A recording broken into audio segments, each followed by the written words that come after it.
What's up, Earthrockers? It's your boy Shovatar here. Talk a little bit more about Lament of Innocence. A lot more. This is gonna be a long video. It's gonna be 2 hours. You know, I never appreciated when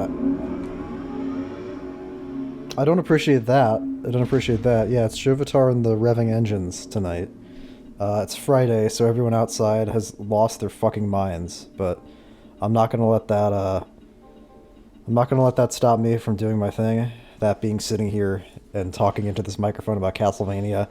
Right off the bat, I'm going to say something. I'm just going to be honest about this. I can't pronounce the name of the character that this mode is the main character of this mode. Oh, right. I should also mention this. So I overwrote a save file there instead of making a new one because I got stuck. There's a room in, like, the Ghostly Theater, which is, I think, the 4th level that I'm going to do in this run, where if you, like, fall off of a catwalk, I couldn't figure out how to get back up on this character. Sorry, I'm getting real specific right off the bat. But also, I can't pronounce the name of this character. I'm just going to call him Joe the Vampire. So Joe mode in Lament of Innocence is, like, this game's version of, like, Richter mode from Symphony of the Night, or Julius mode from Aria of Sorrow. A mode of the game where they get rid of the inventory, they get rid of a lot of the RPG elements, and you're just playing through it like more of a, I would say, classic Castlevania game, but this is more of like a classic 3D action game where you just kind of go through and you just kill stuff. Joe is much simpler, I would say, mechanically than Leon is. He has 5 swords. Whenever he uses one of the swords, there's like a slight cooldown before it becomes available again, which creates this natural kind of rhythm to his combat, where the way that I usually end up playing Joe is I'll have him, like, fire off all his swords and then wait and then fire them all off again once they've returned. And there are 2 different, like, styles of fighting that he can do. He can do one where he launches his swords directly at enemies. This is a little bit loud, so I'm actually going to turn this down. I'm listening to this in my headphones, but it's the explosion sounds from the swords making contact with these skeletons are kind of loud. Anyway, he can do one where he launches the swords directly at enemies, which does more damage, and then he can also swap up styles where the swords kind of, like, swing through the air more, which does less damage and is useless. I mean, well, it's not literally useless. The idea is that what it's supposed to do is it's supposed to, like, do, like, AoE damage, like, hit more enemies at a time. But it's really only useful for doing that shit right there that I just did, because for each of the 2 styles, he has, like, a special super attack. When it's the directed style, he, like, revs up and shoots a big laser beam. But then when it's the more, like, AoE style, where the swords are kind of, like, orbiting around him instead of all fanning out from his back, he spins around in the circle and does, like, a big, like, sword slash, and that's actually really good, and that's kind of the only reason that I ever found to swap to the other style, except for a couple of the boss fights, but that's not going to be until way later in the game. For most of the run, it's going to be the 5 swords floating behind his back like wings, just aiming at enemies directly. Joe here does not have access to relics, he does not have access to an inventory screen. What they put in the game instead, he also doesn't have to worry about keys or, like, opening doors, because that was the thing that really informed my routing in the main game, was, like, because in Lament of Innocence there are these locked doors, and every level has a locked door, and the key that you get to open those doors is available in a different level than the level that the door is in. So, like, depending on what you want, because those locked doors can have pretty valuable stuff in them, that would be, like, one of the easiest ways to inform what route you choose, like how you go through the levels. Joe isn't worried about that. All of the doors are unlocked from the very start. What determined my routing for this mode instead was the availability of upgrades, because instead of relics or armor or accessories or anything like that, or whip upgrades, what Joe has instead is he just gets these flat buffs to his attack or to his defense. Like this fire elemental boss coming up here, when you fight this guy on Leon, he gives you the fire whip, but when you fight him on Joe the vampire, he gives you like a flat attack buff, like a flat permanent buff to your attack. So what I decided to do was I decided to do all of the levels that had these that had permanent attack and defense buffs, those levels being the Anti-Soul Mystery Labs, the Garden Forgotten by Time, and then the Palace of Waterfalls. Yeah, there's his special like directed sword attack, the laser beam, which is really good because, as you might have seen there, it gives you iframes, and those are like more than iframes, those are more like i-seconds, so it's really good for that reason, especially in the boss rush, because like with Leon, I'm going to upload some boss rush footage, excuse me, for Jay here. Excuse me again, sorry. And it is also going to be segmented, I'm very sorry to say, but the segmenting is going to be slightly different, and I'll talk more about that when I get to the bosses that I sort of built the segments around. Most of the boss fights are actually kind of similar, and it has to do with like the way that Joe, the fact that there's this like rhythm to his combat where you can attack and then you can wait. Again, I don't necessarily have to be playing him like this, because another thing you can do for Joe is you can hold down the attack button to like charge up one super shot at a time, and that would technically give you like no downtime because you would constantly be charging up the next attack. I don't really like doing that because I would just kind of prefer to, I don't really like holding a button down to like charge up an attack and then do it, which is what you have to do for Carrie in C64 and Legacy of Darkness, and what you have to do for Kid Dracula, funnily enough, which I'd forgotten about. And also just because I don't really like doing it, I'd rather just like focus on the dodging aspect of the boss fights. Like, I'd rather just focus on the fights, just dodge, rapid attack, and not worry about like holding down or releasing or like complicating the nature of the inputs that I have to do, which might make me sound like a simpleton, but that is something that I'm concerned with. And I'm fairly sure for this run I'm going to be skipping a lot of upgrades that I got in my previous file, because also, like with the main game with Leon, I did 2 runs with Joe the Vampire. One where, no, I'm getting it, okay. One where I got like every upgrade, and I think I actually am going to get every upgrade here too, and that's because the super attack that I was doing back there, that is the resource that draws on is MP. And in the main game, when you play as Leon, Leon gets MP by blocking specific enemy attacks to like regenerate his MP. Joe just gets MP whenever he deals damage, which is quite frankly a much better system, because it puts you in the driver's seat in terms of determining when you get your MP, and it also constantly incentivizes you to be making use of the super attacks, because every point of damage you deal with full MP is MP that you're wasting. So I think that is right there is much, much better than the way that it works in the main game. And this is definitely an alternate mode that I think like elevates the game and makes it better. Some alternate modes in these games are like throwaway, like don't really need to exist. Like oh, I don't know, what's an example? I guess like Sisters mode in Portrait of Ruin, which I didn't do at all, probably didn't really need to exist. But something like, say, Maxime mode in Harmony of Dissonance was really good and made a really good game even better. So I just wanted to point out that if I was to categorize these alternate modes into good or bad, this is definitely a good one. And the reason why getting maximum MP, like higher max MP, is so important is because those special abilities give you iframes, and something that Joe can't do that Leon can is that Joe can't block. He can only dodge. Now, I didn't appreciate until I got to this mode how much I was relying on blocking in a lot of my regular, not necessarily like the regular gameplay, but in some of the boss fights. So the fact that he can't block makes some of the boss fights a lot trickier. It's not just in the context of a no damage, but also just in the context of like general gameplay. But I'm going to talk more about that when I get to a couple bosses in particular that becomes really important for. But what he has instead of blocking is he has these super attacks that give him a bunch of iframes, which is like a different and much better defensive option. That was so fucking smooth. I'm so glad I got that on both the first try, both going and coming back. Because like I said at the start of the footage, this is the second run that I tried. The first one I fucking got stuck in the Ghostly Theater and I had to restart. And in the first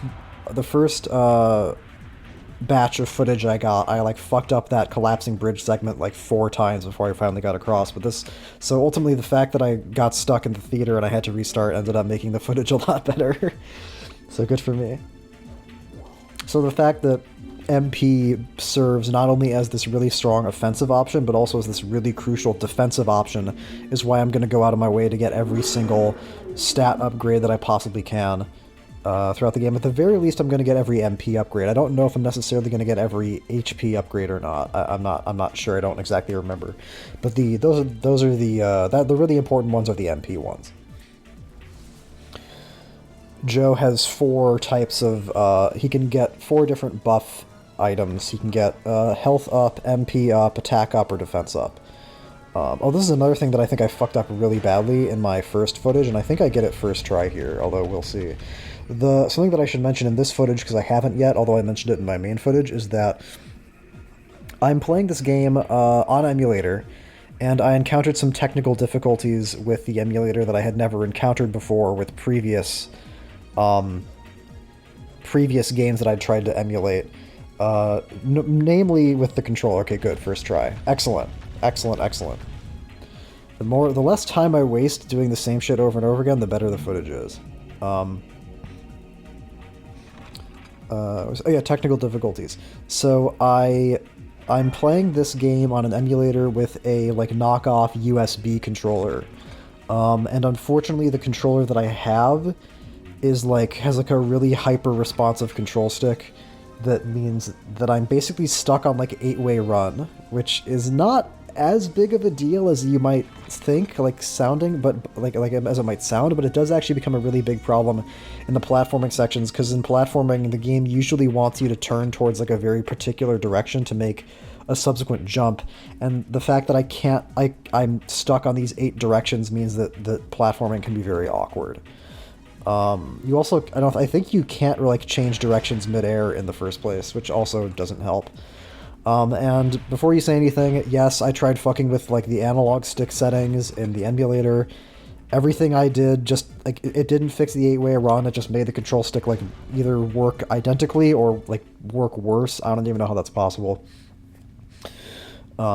Yeah, the fact that there's no inventory screen means that if I really wanted to, if I didn't care at all about the defense upgrades you can get on the 3rd floor, I could have just walked right into this room and fought this guy as soon as I got to the laboratory, but I wanted to get the defense upgrades.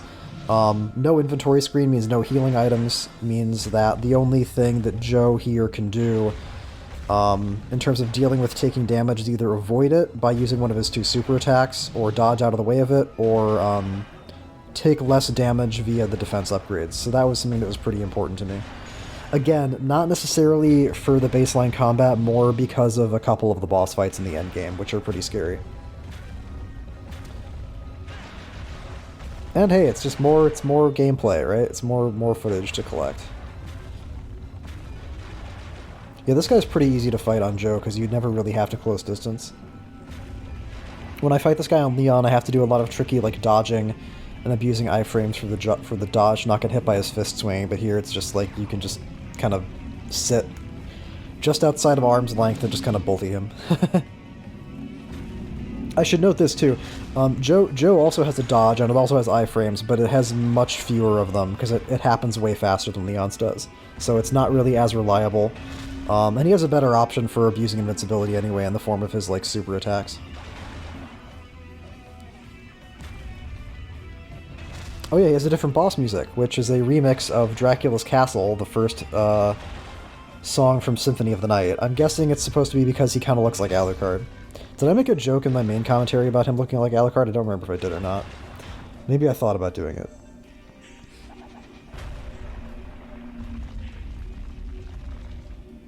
And there's a boss dead. You get the red orb, you get the different orbs that the bosses drop, but they don't give you anything new. They don't give you any new abilities or anything.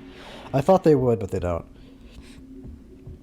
So really the only thing that would guide your route through the game would be the availability of upgrades and which ones you want, which ones you don't want. In my opinion, anyway. Or I guess difficulty of the levels. I think that was another thing that actually did determine this order, because the garden, the palace, and the labs all have attack and defense buffs, but the labs are definitely the easiest of those 3 levels.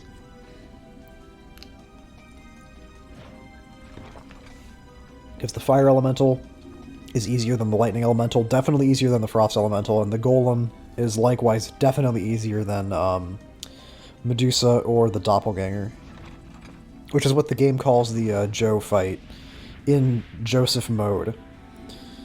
Because he's the boss of the palace in the main game when you're playing as Leon. Here they say it's a doppelganger, and that's actually one of the harder fights in the game. Definitely one of the hardest fights in the game to no damage, but again, I'm going to have to wait to talk more about that until we actually get to it.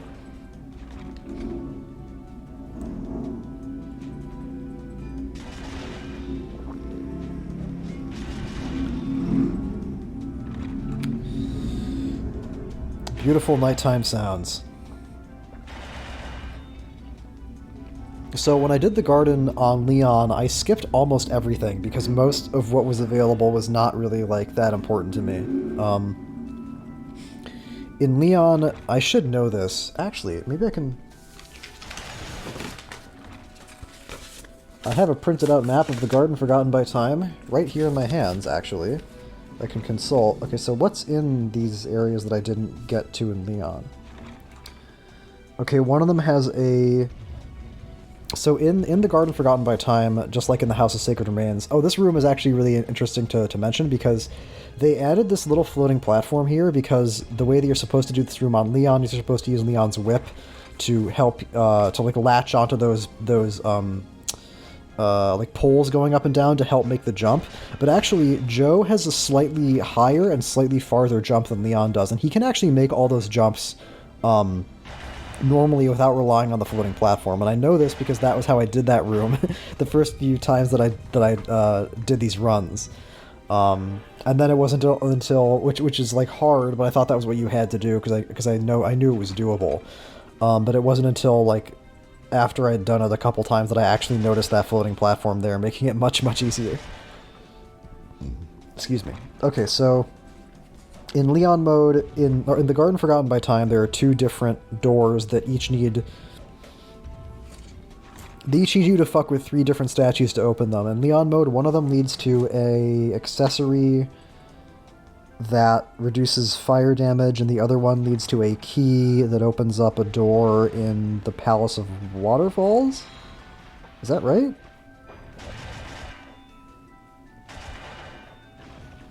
That can't be right. No, it leads no. It leads to a key that opens up a door in the laboratory. Right. And I skipped those in my main run because the accessory was not like helpful. It like didn't make a difference. I wasn't anticipating taking that much damage, and also because I'd already done the laboratory, and I didn't plan on backtracking. But in this footage, I'm going to get both of those doors because one of them has a health buff, and the other one has a defense buff, which are both important. I just don't want to take any chances, you know what I mean? If I'm going to do like a 2-hour-long Deathless run of the game, then I'll just take everything I can get. In the Leon mode footage that I had the safety net of like a couple of high potions, and then a super potion that the game gives you, but obviously here there are no potions. If you take damage, you can't heal it. You just have to rely on your max HP and on your defense stat. So I actually am going to do some backtracking then here, but it's only going to take the form of I'm going to leave the garden and then I'm going to go right back into it, because the first of the 3 switches doors that you open in the garden is like right off of the first room you go into. Which is another reason why I'm glad I actually lost the first footage that I got by getting stuck, because I forgot to do that in that other footage that I collected. The fact that the MP max up regenerates your MP is also pretty nice. Although it's not ever super relevant because Joe does a lot of damage, so it doesn't take that much time to regenerate MP up to a threshold where you can start using your super attack again. So it's not something that I kind of like was working, or I was like playing around the way that I was in the Leon mode with the heart, with the max heart upgrades. Because those completely restore your hearts in Leon mode, and that meant that I was sort of like... I was just kind of like spending hearts like without any concern for my supply in Leon mode, because at certain points, because I knew there would be one of those right around the corner. Yeah, this is really good. That like AoE blade attack. Because the regular attack when he's in like the alternate, like in the second mode, doesn't Doesn't like I think I said at the start, I never really found a reason to use it. There's more enemies, Shovitar. Turn around, turn around. Okay. A lot of enemies in Lament of Innocence have elemental weaknesses which Joe um, cannot cannot take advantage of. I don't actually know what element his like laser attack is, if any, but all he ever does is just throw swords at people and then shoot laser beams. Yeah, this is one of the... If you're curious to know why I have printouts of Lament of Innocence maps on hand on my desk, it's because of how confusing the in-game map screen actually is, and how samey a lot of the environments are, so it's hard to actually like keep track of where you are for someone like me who doesn't have very good spatial awareness, and who also hasn't like put in a bunch of hours into this game to like literally memorize everything down to like the room. So having just a map that I can look back at and constantly consult with was very, very helpful. Okay, dude.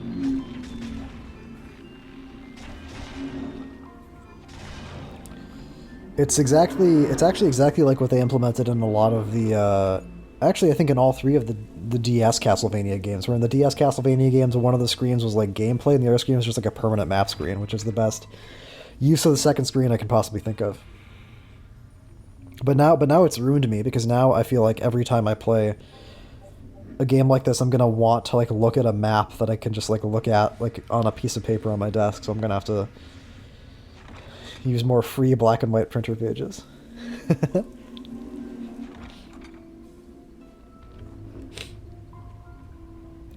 I don't think I even talked about the flowers in my Leon mode footage. I don't know what else I possibly could have been talking about, but so these like big flower enemies, I didn't get this for a long time. The way these things work is that, yeah, you hit them until they open up and they create these like platforms that you can jump off of, which I didn't know for the longest time, because the map screen will show you when there are rooms that go off of the main room. So there were, in the rooms that had those flower things, I saw on the map that there were like these doors leading to other rooms, but I couldn't figure out where they were, because they were above me, because you're supposed to use those flower things as platforms. I think the first time I played through the game, I just ignored them and like didn't fight them at all, because I didn't want to, but... You just have to be careful not to kill them, because they don't take any actual damage unless you hit the little like thing inside of them. But if you just hit them until they open up, they just become platforms you use. Ah, man, it's so refreshing to be able to like talk about a game. Like, talk about gameplay stuff instead of like... I love Legacy of Darkness, but during some of those last like Legacy of Darkness commentary videos that I posted, I was kind of fucking struggling to come up with shit that I hadn't already said. Joe also moves faster, just by default, than Leon does. And there's kind of an element of like acceleration to his little floating thing too, where he'll start off a little bit slow, and then he'll really quickly speed up. Both Leon and Joe the Vampire can move slowly. I can't because of my fucking hyper-responsive control stick, but I never found a reason to like move slowly or carefully in the first place.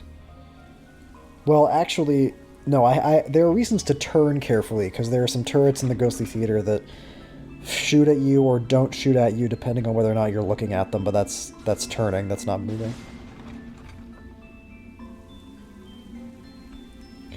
Going fast is almost always preferable to going slowly in video games.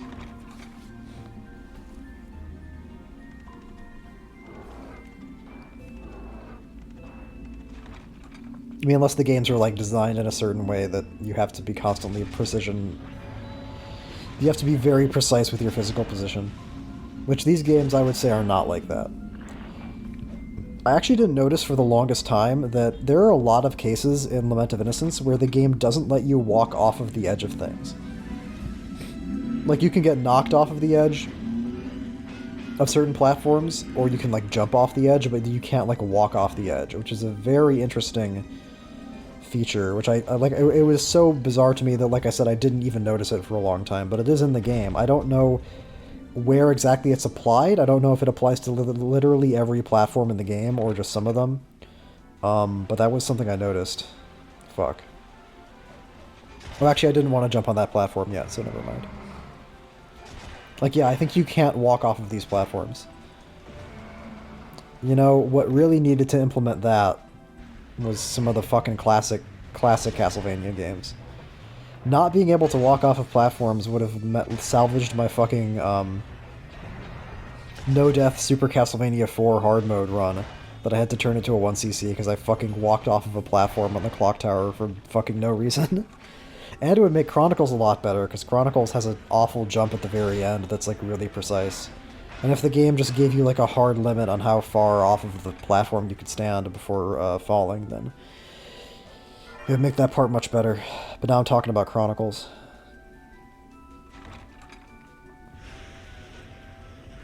Yeah, I think I thought about not going out of my way for all these HP upgrades, but I just thought, like, why take the risk, you know?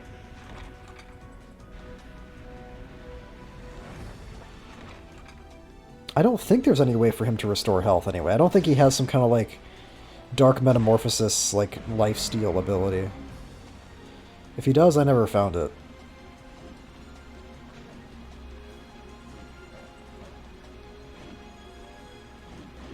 What did I just learn about the other day?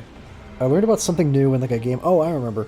It was Harmony of Dissonance, because I saw a comment on my Harmony of Dissonance boss rush video where somebody was asking me, like, oh, you didn't do any stacks? And I was like, stacks? What does that mean? And so I asked the guy, like, I don't know what stacks means in the context of Harmony of Dissonance. Could you, like, explain it? And he never said anything. So I finally just, like, looked it up myself, and apparently there's, like, a glitch you can do in Harmony of Dissonance. I don't quite know how it works. I've seen footage of it, but I don't know really how they're doing it. Where basically, like, in Harmony of Dissonance, if you, like, hit an enemy with, like, a sub-weapon at the same time that, like, your whip swing connects with them, then it, like, freaks out and it doesn't know what's going on, and it'll register, like, your whip swing, like, fucking 20 times in a row. It's like this thing, like a billion times getting counted up. So I don't know how the fuck that works, but that's crazy. It's crazy because I played Harmony of Dissonance so much, but I still feel like there's so much about that game I don't know anything about. Sorry, I've drifted off into talking about other Castlevania games again, but there's not really much to say here yet. I'm on my way to the Lightning Elemental, who's going to give me my second attack buff, and who's going to be probably about as easy to fight as the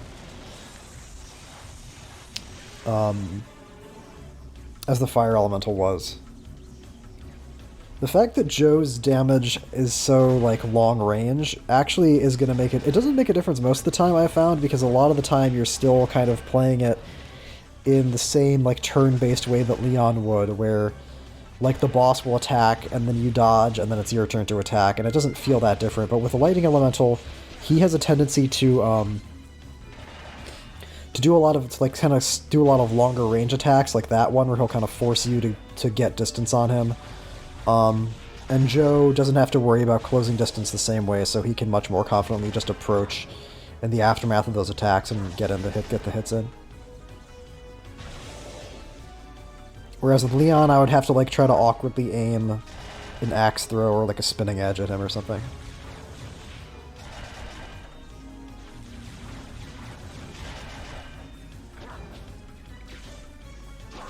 I normally appreciate these alternate modes for their, like, simplified gameplay, but Joe is actually a little bit, I don't know.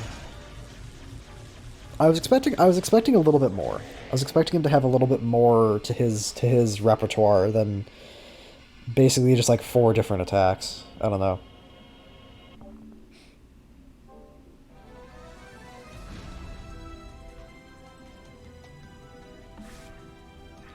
It was also awkward to get used to the control scheme for him, because the way that the controls work for Leon is square is light attack, triangle is heavy attack, and then circle is your sub-weapon. But with Joe, square is your normal attack, and then triangle changes your sword stance from the 5 swords behind you to, like, the AoE swords.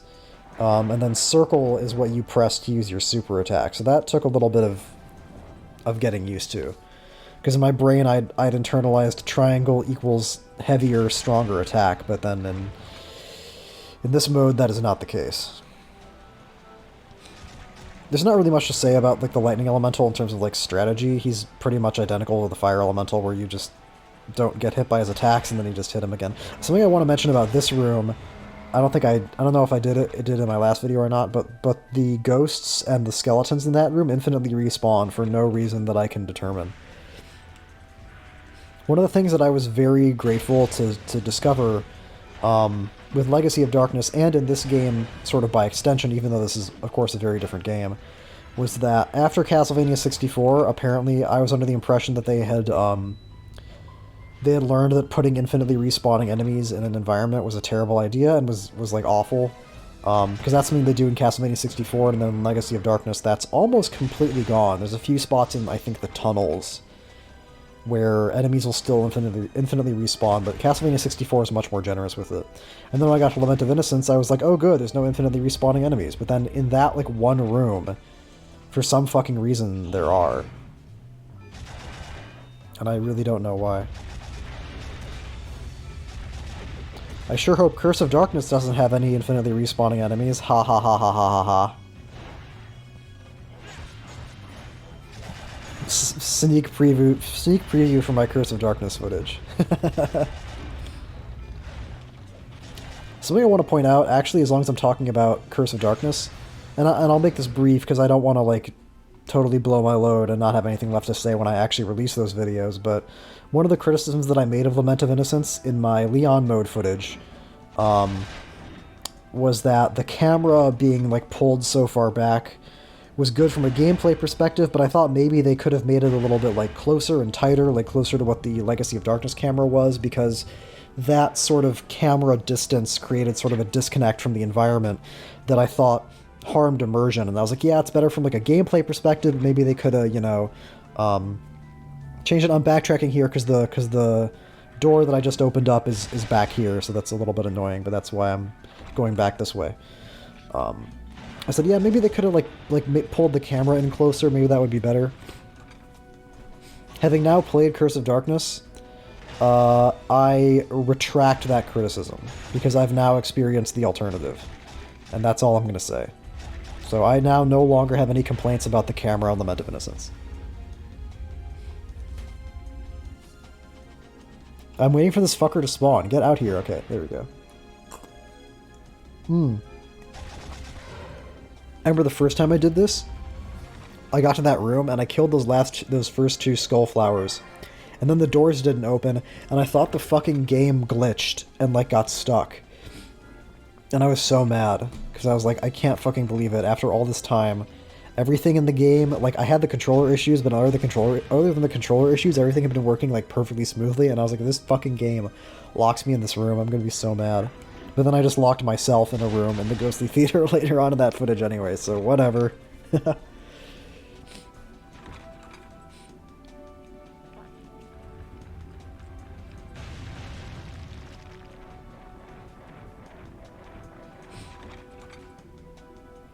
I remember when I first got to this room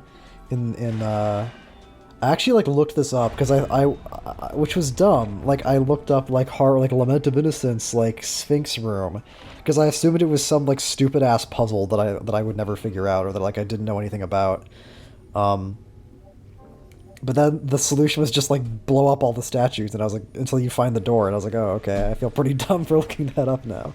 I don't know why I did that. I think I can get like I think at the time I was kind of like, I wasn't really enjoying my experience playing the game, and I was getting very like impatient and cynical, which I don't remember why I would be doing that, because this game's pretty fun actually. Except, speaking of the camera, okay, I no longer have any complaints about Lament of Innocence's camera in general. I do still have complaints about Lament of Innocence's camera in particular, and how sometimes it can put you in these really awkward positions, like and it seems like it's mostly the boss fights where this happens. I would say all 5 of the main boss fights, I guess except for the J vampire fight, have like camera issues. It's mostly the succubus and the undead parasite, but the golem can have camera problems. The Medusa too. It seems like it's holding it together pretty good here. I just don't want to be in a position where I can't see like what she's doing. Here is a textbook example of abusing the I seconds that you get from that attack to not get hit by some of her tougher attacks. Unlike Leon, Joe actually does have a much easier time dodging the petrification beam attack, just because he dodges faster. But I'd still rather just invulnerability it, because what I do on Leon for that attack is I block it, and I can't do that here.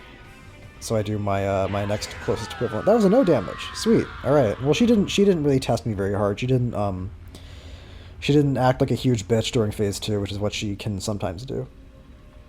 And yeah, I don't think I was clear about this, but this is a different route than the one that I take in Leon mode. Because in Leon mode, I build the route around keys and doors and things like that. Here, I'm just building it around upgrades.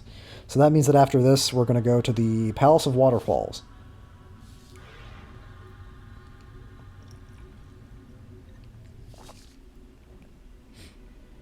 Which is where the third... Oh no, I'm right. I go back in and see... Good job, Shovatar. My past self remembered, I forgot.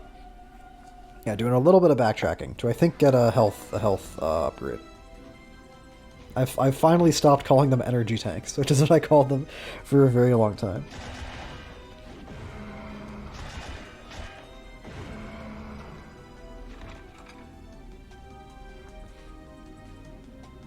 This is the only backtracking I'm going to do in the entire footage.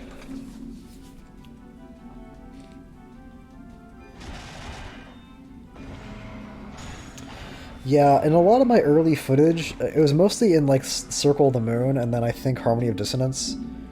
Or no, I didn't do it in It was mostly Circle of the Moon. I had this, like, fixation on getting 100% map completion and completionism, because I felt like that was the only way that I would make my, Okay, no wonder. There's, like, fucking 8 guys on motorcycles out there. Shit. I fucking bonked my microphone. I gotta write that down.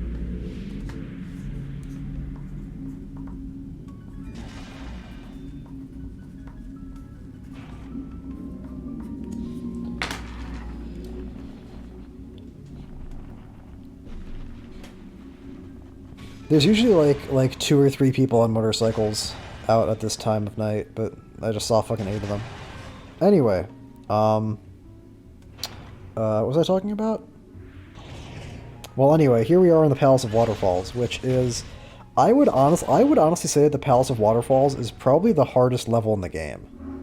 None of the levels in Lament of Innocence are that much harder than each other, really, because a lot of the solutions, a lot of the combat is pretty samey, and none of the enemies are, like, the only enemies that are really, like, dangerous or that are, like, exceptionally irritating to fight are the super evasive ones, like the Flea Men or the Death Reapers. And the Death Reapers only show up in the pagoda. Or no, are there Death Reapers in here, too? I can't remember. No, I think they only show up in the pagoda, at least on normal mode. I know that on crazy mode they show up, enemies that are only in the pagoda on normal show up in, like, a bunch of different places. Anyway, but the palace, I would say, is probably the hardest level, just because I just seem to have more trouble with it than I do any of the other levels. It seems like there's a larger population of, like, tricky or powerful enemies. The environmental hazards are actually kind of a little bit scary. I'm so grateful for this, by the way, because I suck so hard at this, like, platforming section.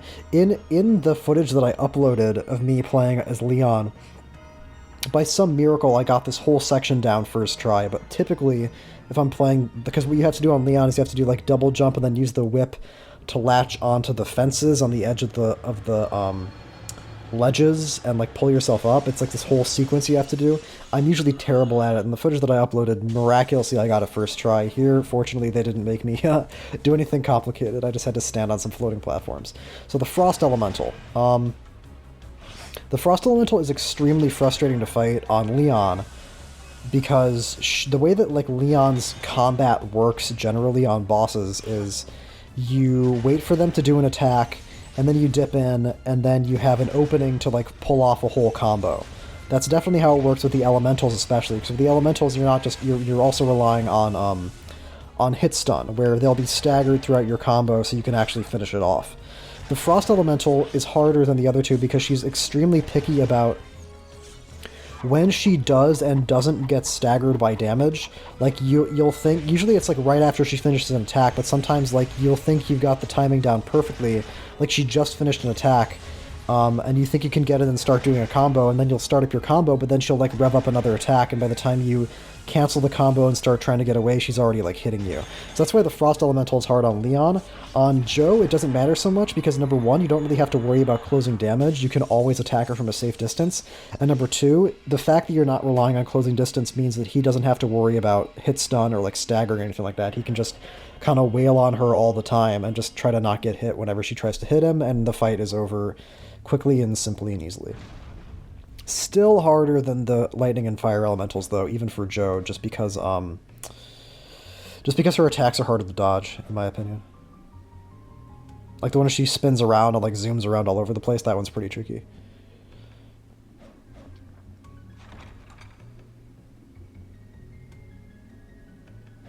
A lot of people praise Lament of Innocence soundtrack. I think Lament of Innocence's soundtrack is kind of like hit or miss. I don't really like the music here. I guess I'll talk about this just because it's so goofy looking. I already talked about it in the other video, but I'll say what it is again. This is like a little mini game. In Leon mode, there's money you can pick up here, and if you collect all the money, you get like an upgrade at the end. In Joe, there's no money in Joe mode because there's no shopkeeper, because there's no inventory. So here it's just a little obstacle course. You just have to try not to take damage. But they don't do that much damage, so it doesn't make a difference. Fun fact about Crazy Mode is that the Crazy Mode is like a specific Leon-only thing. It's not like in like Portrait of Ruin, for example, or Dawn of Sorrow, you could pick hard mode. Or could you in Dawn of Sorrow? Well, in Portrait of Ruin anyway, you could, or Portrait of Ruin in Order of Ecclesia, you could specifically pick hard mode for the alternate characters. Like you could do Richter mode normal or Richter mode hard, or you could do Albus mode normal, Albus mode hard. Here, hard mode is reserved just for Leon, because the way that you get Crazy Mode is you have to enter a name to activate it. And you can't enter at Joe and at Crazy at the same time. What's fucked up is that the guy is that he says his name in the cutscene, so I really shouldn't have to keep calling him Joe or J Vampire or whatever, but like I can barely hear what he's saying. And it's some kind of, it must be some weird like European pronunciation. And I'm a dipshit flyover American, so I have a hard time pronouncing anything that's not McDonald's or Burger King.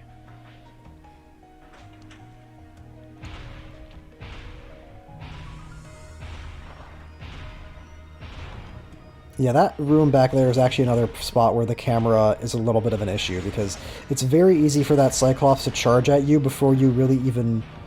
Like, you'll know he's there because you can hear his footsteps, but there's no sound cue for his charged attack until he's already, like, like coming towards you, like about to hit you, so that part's a little annoying.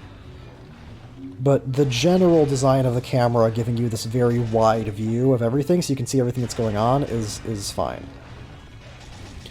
If this is how they're going to structure the combat. Obviously in Legacy of Darkness, the combat was not this, like, hectic and populated. You were mostly just fighting one or two things at a time, so the tighter camera made sense. But in Curse of Darkness, they didn't change the combat enough to make the tighter camera a good idea. But now, again, I'm talking about Curse of Darkness.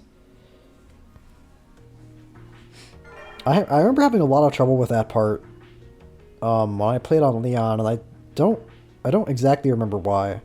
What's nice about that is that that's like a perfect opportunity where Joe can really take advantage of the fan of blades, like AoE whirlwind attack thing, because the fact that they're constantly spawning in more lizards means you're constantly doing more damage, so you're constantly like recharging your MP. That's what makes him fun. The destructible. What's annoying though is that the blades on his back. Well, actually, but all the time. The swords operate... Yeah, there I used the laser beam because I was anticipating the charge, but I did it a little bit too early. So that kind of sucked. Or no, or maybe I thought the laser beam would kill him before he charged me. I think that was what I was expecting, but either way I fucked up and got hit. The swords operate on this like targeting system where when you hold down R1, that's what that little green reticle is there. When you hold down R1, it like picks a target for you to shoot at. But what's really fucking annoying is that sometimes the game doesn't, like, the game thinks you want to hit those purple torches. Even though Joe has no hearts and no money, so those torches, all those torches can give you is like a tiny smidgen of MP for dealing damage. Like, you could get rid of every torch in this game and it would make zero difference. Because there's always going to be enemies for you to do damage to if all you want to do is like farm damage for MP, which you should frankly never really have to do. Because like combat is so constant that I just can't imagine a situation where you would want MP and not have it. But they interfere, so they don't give you anything, and they have a tendency, and sometimes they'll interfere with your fucking targeting system, because you'll be trying to hit an enemy, but the game will think that, like, instead of hitting the enemy that's right fucking next to you, you want to hit a fucking irrelevant torch because you happen to, like, drift over towards it. I think it's about to happen in this room. No? Okay, maybe not this. There it is, yeah. So I wanted to keep shooting at the fucking lizard, but I floated too far away from it, and it... Actually, that was... I think I outranged the lizard anyway, so I don't think those other two swords would have hit him in the first place, but there have been times where I try to target an enemy, and it thinks I want to target a fucking torch. It's so annoying. Like, right there.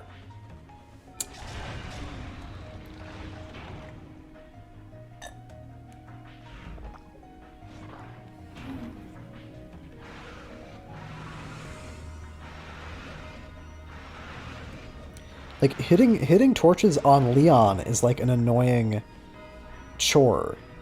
And those, on Leon, those can actually give you something important. So for them to maintain, it's like, preserve their existence for Joe is really, really obnoxious.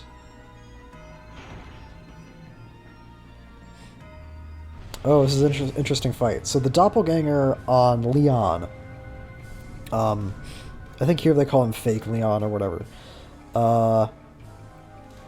was pretty hard to fight on Leon. For me, he's definitely really hard to no damage either way. The thing about fighting him on Leon is that on Leon you have to react like very specifically to his combos in order to not get hit by them.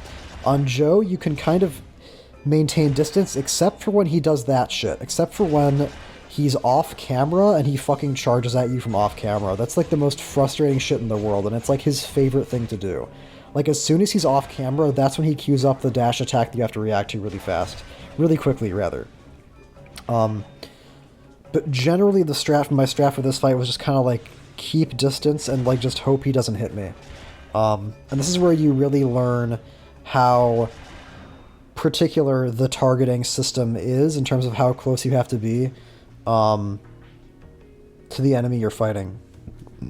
Excuse me, before you hit him.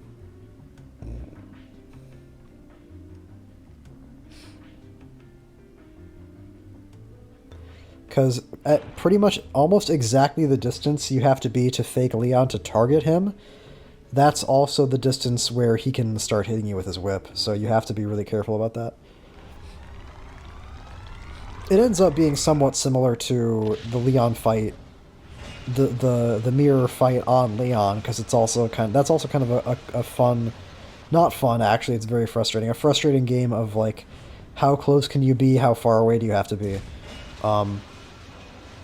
But Joe can take advantage of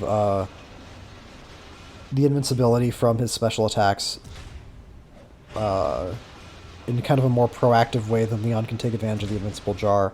So I want to say that fight was a lot easier for me to no damage when I actually sat down and did the boss rush on Joe than when I did it on Leon for that reason. The invincible jar is a relic you can get in Leon's game mode, and I abuse it a lot in the boss rush. Joe doesn't have that, but he has invincibility from his special attacks, so I abuse that instead. No, this is the room. There's no Death Reapers here. This is the room I was thinking of. Remember, they just fucking drop these guys on you. This is actually one of the few situations where I do use this wider sweep sword thing, because these guys move around so much that sometimes it actually works out, and I have enough health or enough damage upgrades at this point that they get one shot. Although, is that relevant? I don't remember how much health they have. It doesn't seem outside of the realm of possibility that, oh, I thought I had a super attack I could use there. It doesn't seem outside of the realm of possibility that I could, if I, like, fought those guys with, like, no attack upgrades, then maybe one sword sweep wouldn't kill them, because the sword sweep does do less damage than, like, the sword throw. Although I don't remember by how much exactly.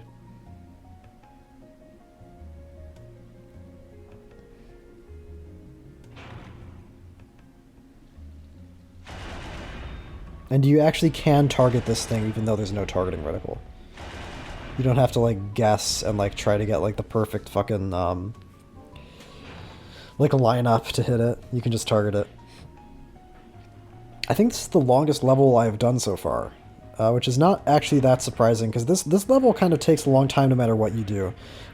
Going and killing the Frost Elemental gives you a very convenient shortcut to the basement, to the first of the two switches you have to hit to access the boss, but all the same, you then have to like backtrack through a lot of the level to get back to the room where the boss actually is.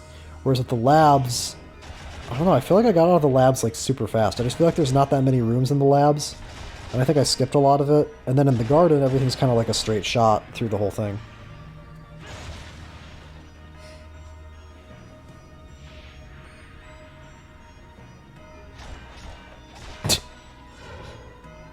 It's funny. It's funny, that's why I laughed.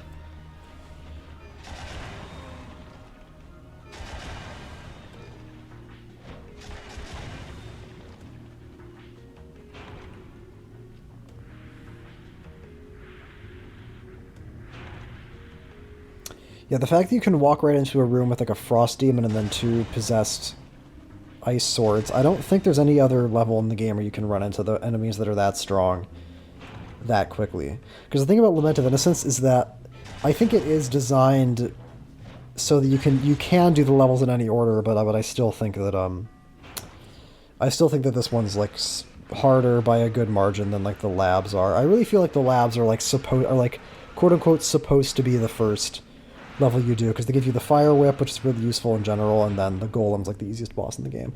Also, you probably didn't see this because it was only on screen for like a little bit of time in like one of the corners, but one of the enemies in a room back there dropped a red skull, which is Joe's equivalent of the rosary for Leon, which destroys all the enemies on the screen when you run into it and pick it up. Oh, it's Adventures of... Okay, okay. Yeah, this is where the 8-way run gets awkward, is trying to like aim yourself onto platforms.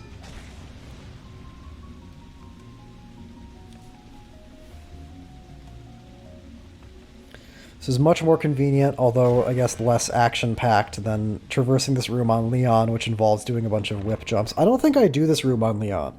I forget what's in here. I think it's like a health upgrade, and I think on Leon I just like wasn't concerned with that, and I didn't bother. In the footage that I uploaded, I mean.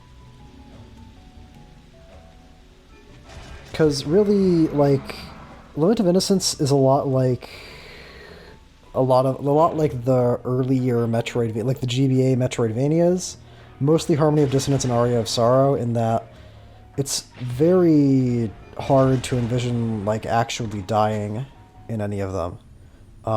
There are a couple of spots in Lament of Innocence where you can definitely die, even on Leon, even with all your like healing items and all your safety nets. Mostly like the Forgotten one and then like the death fight. I feel like you could really, like, shit can go really bad in that fight really easily and kill you, but mostly I was not like worried about dying on Leon. I am worried about dying on Joe because he has no safety net to speak of. I'm starting off with... Oh yeah, this does make more sense, right.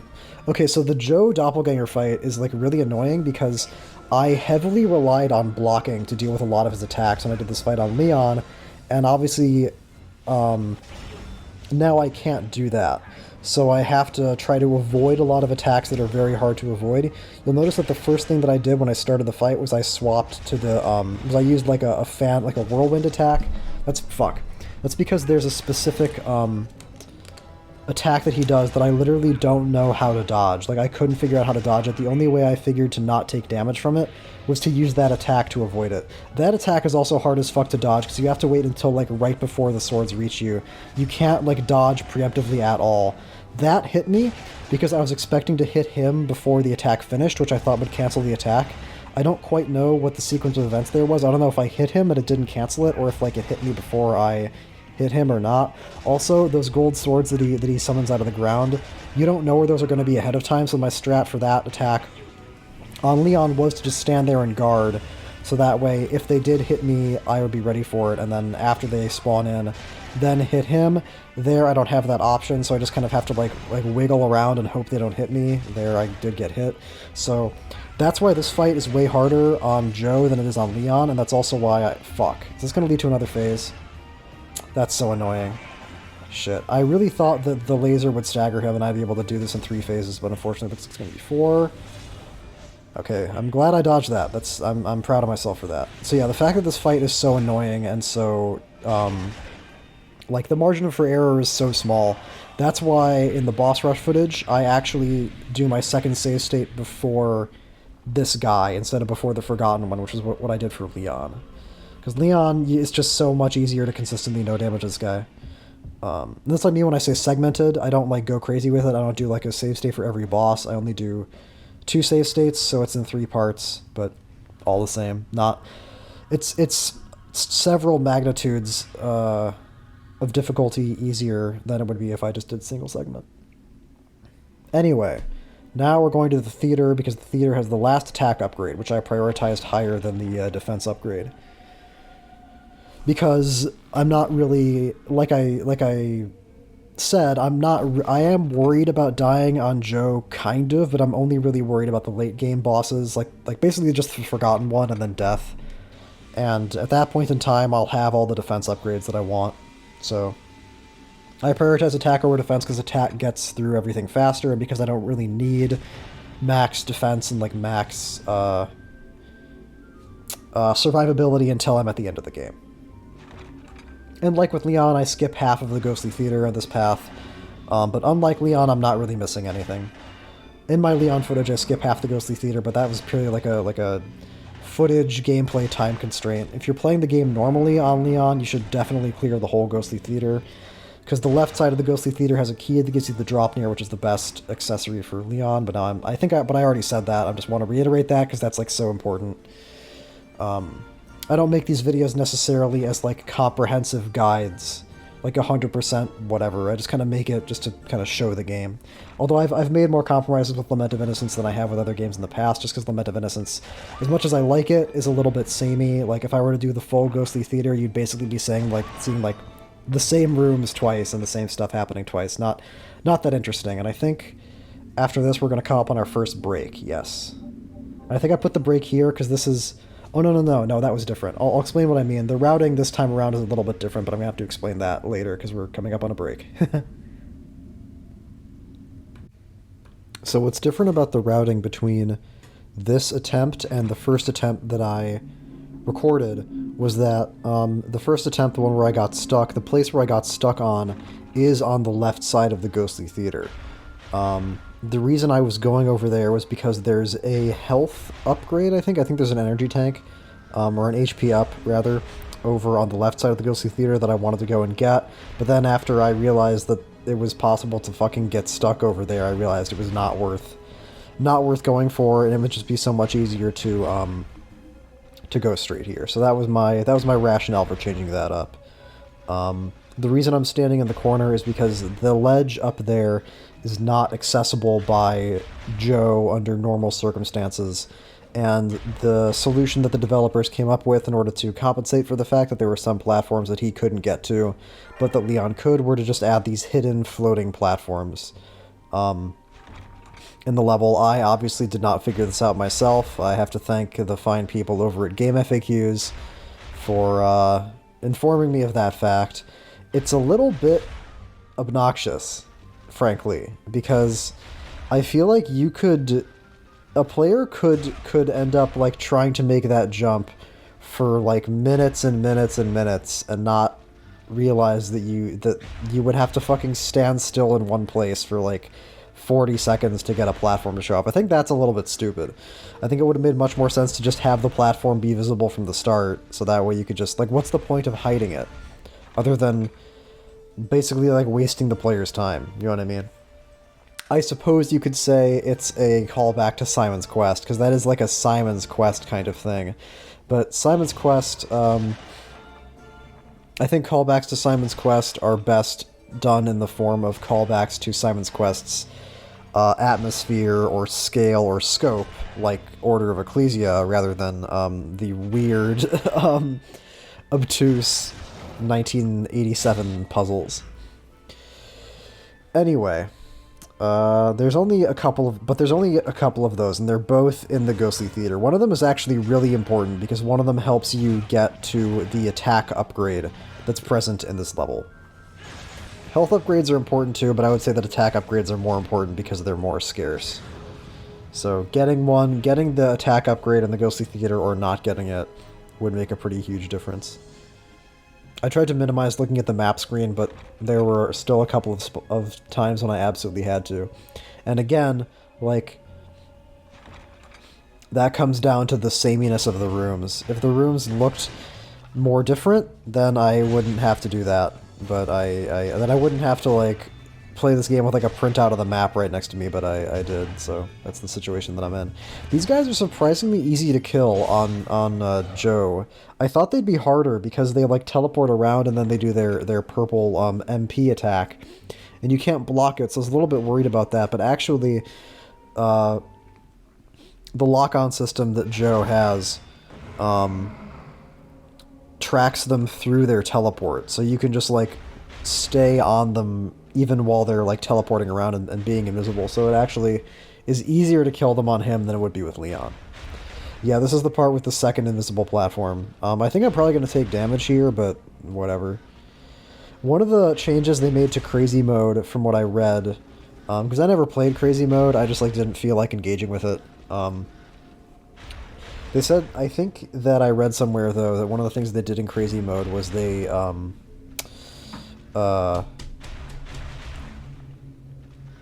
redesigned a lot of the environmental hazards in the rooms, presumably to make them harder, which is, like, the least fun thing I can imagine. I really don't like environmental hazards in these games. I have a very strong preference for, like, combat challenges. And this is a point that I've made before, but I guess I'll just make this point again, because it's been a while since I've talked about that particular preference of mine. To me, like, environmental hazards, like avoiding the spikes going up and down, it's kind of like, it's not necessarily that it would be easy to navigate, like, a really complicated, obstacle course, environmental hazard room. It would still be difficult. My issue is that there's very little, like, thought or meaningful decision-making that goes into really tricky platforming or into navigating dangerous environmental hazards. It's not like you're making decisions and then the results of those decisions are like the reward. You're just kind of, like, successfully executing these very tight movement challenges, which is, like, fine. Like, there's plenty of games that are based around that entirely, and those are fine games, but it's a little bit less interesting to me. I feel like in combat, you usually have more options and more, like, things you can do to make things, like, in combat, you can get risky, you can, like, play more aggressive or play more defensive, you can play more risky if you want. This, wow, I can't believe I made that. This room is a lot easier on Joe than it is on Leon, specifically because you can make that jump. Like I said, he jumps slightly higher and slightly farther than Leon, which opens up some possibilities. But environmental hazards like platforming, etc., would be really tricky for me to do. For me specifically to do with this, like, wonky-ass controller that I have, which is why I'm having to do all these weird, like, fucked-up jumps. So I find it less interesting in general, and also the particular technical difficulties that I had playing this game kind of preclude me from engaging with them in a way that's enjoyable. This is really a shit show we're looking at right here. I swear to God, I'm not doing this on purpose. What's happening is I keep on, like, I have to jump straight. I keep on trying to, like, jump diagonally towards the platform, but I can't see where I am. I'm ending up, like, too far over to the left or something, and I'm not hitting it. This is also, like, I don't think I've said this about anything in Lament of Innocence yet, but these rooms, like, literally shouldn't exist. Like, just put anything else here besides this, please. Like, and it's not just like a controller thing, it's also like my depth perception isn't very good, so I'm just not that good at like 3D video games. From the experiences that I've had, I tend to struggle with like figuring out how far away things are. Um, but like aside from the personal, um, aside from my personal problems between like the controller and like my like depth perception and whatever, um, there's just nothing interesting going on in those rooms. Like it's memorable, of course, it looks cool, but like what meaningful decisions did I make? You know what I mean? Like what like you just hit the button. Like you just make the jump. And you hold the control stick in the right direction and then you hit the jump and then that's the whole thing. Like what did I actually do? You know?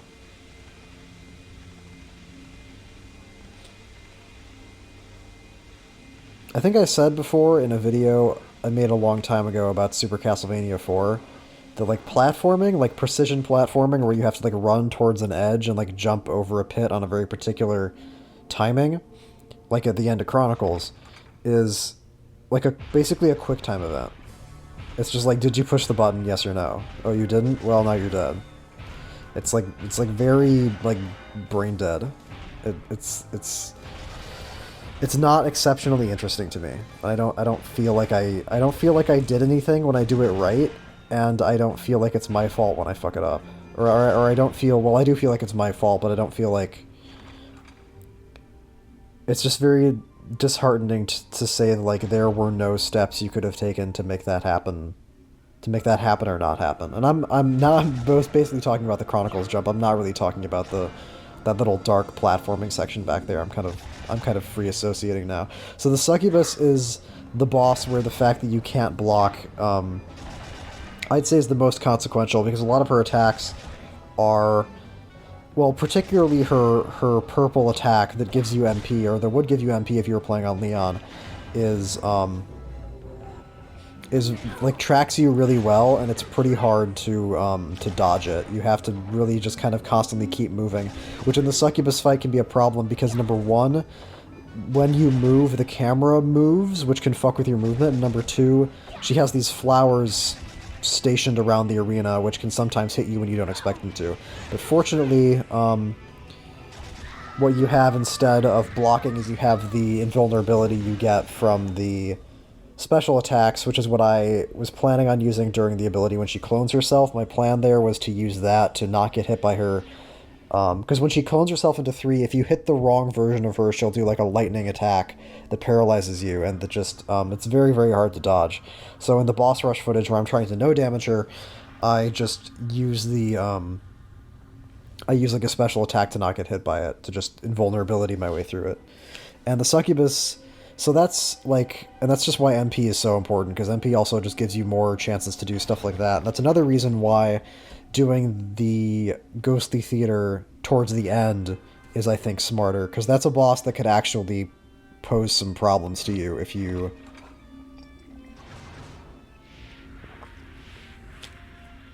if you spend a long time fighting her.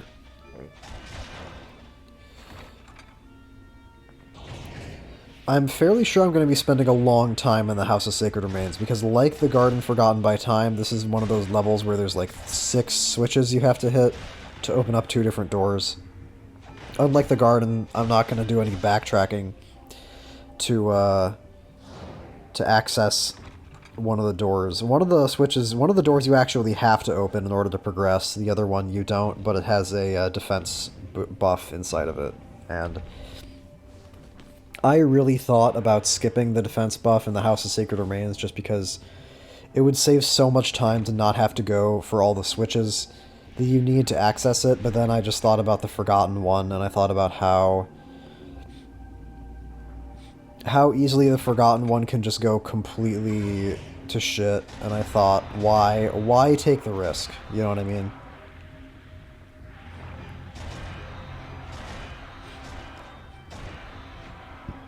Like, why take the risk that, like, 90 minutes into a run, just spend the extra fucking 10 minutes getting the switches or however long it's gonna take.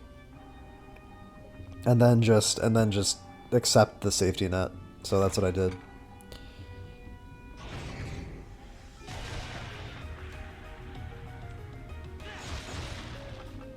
I like the House of Sacred Remains, like, visually.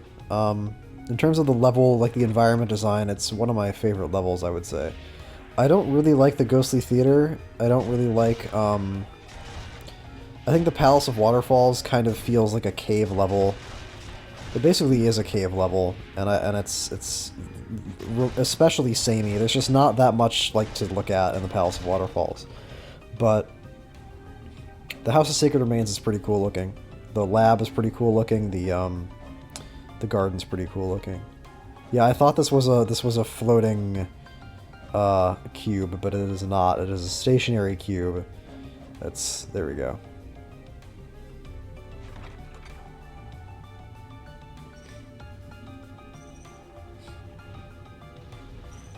I think that jump probably would have been easier to make with a less responsive control stick, because with the control stick the way it is, whenever I hit forward, I go like really far forward, so it's a little bit awkward. Like I said at the start, the routing for this was mostly done with consideration of the availability of upgrades.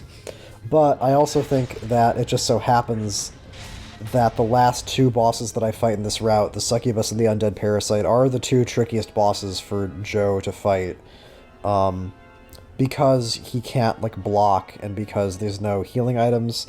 Because the thing about, like, the Succubus is like, one kind of fucked up, where she can sometimes end up in these positions that are, like, or, like, you can't really see what she's doing. But it's also easier for him to attack her than it is for Leon, because you don't have to, like, try to jump and, like, whip her in midair the way Leon does. You can just shoot swords at her from the ground. And that means that the fight is over faster. So whatever difficulties you would encounter dodging some of her attacks, she's not going to get as many opportunities to pull them off. The Undead Parasite, I don't really think that... well, the Undead Parasite is fucked up in a number of ways. The thing is that... Well, I guess I'll have to wait to talk about it until we get to it. But basically, the fight's not really over any faster on Joe than it is on Leon, which is weird, even though Joe is doing way more damage to the Undead Parasite at this point than Leon would be. The fights take almost the same amount of time, which sounds impossible, but I'll explain it. You're going to have to see the fight for me to explain why that's the case. So it's not taking any longer, and also you don't have any kind of healing to protect you for when you randomly take damage from the worm that you can't see on the Undead Parasite fight. Very, very questionable design on that boss. Like with the Leon footage, the Undead Parasite in the boss rush footage that I'm going to be uploading is going to be right after the first save state. Just because, like, fuck that boss.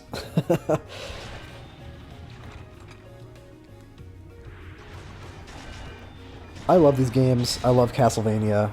I love playing video games, but there are times when, like, if I finish collecting footage for a certain game, I say to myself, like, well, thank God I never have to do that again. I'm thinking of, like, a specific thing. Like, with the N64 games, it was like when I finished collecting the last piece of footage for Legacy of Darkness, I said to myself, wow, thank God I'll never have to do the Nitro run ever again. And then with this game, it was like, wow, thank God I'll never have to fight the Undead Parasite ever again. Because that boss is a fucking shit show.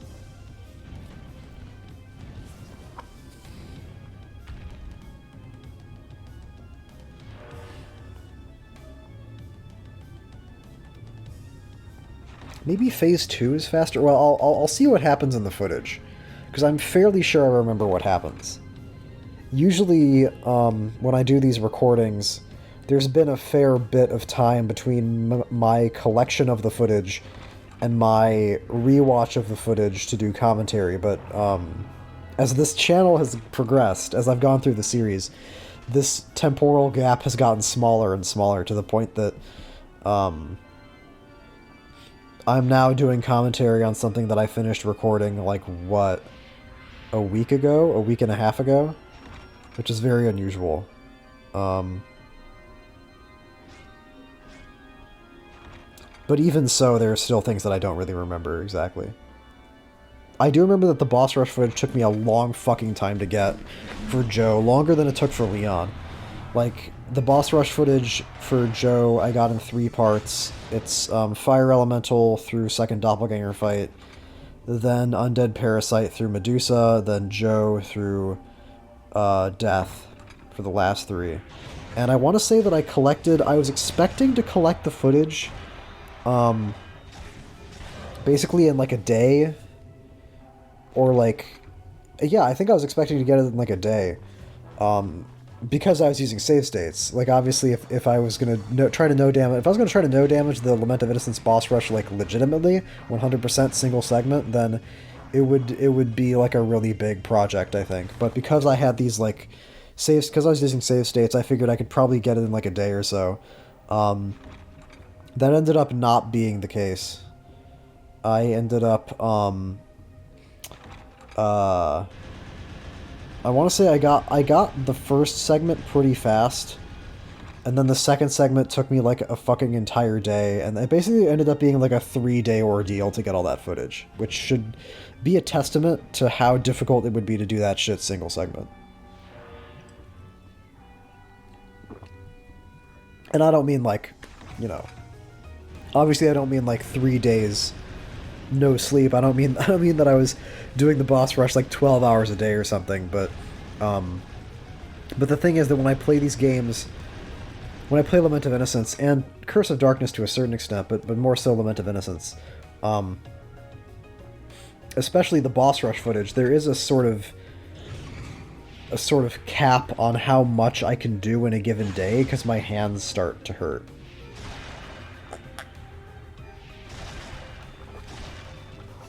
I never encountered this problem with any of the any of the 2D games I played. No, that's not true.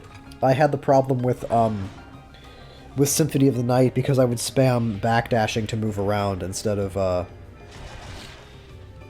just walking. So but most of the 2D Castlevania games don't incorporate button mashing like at all.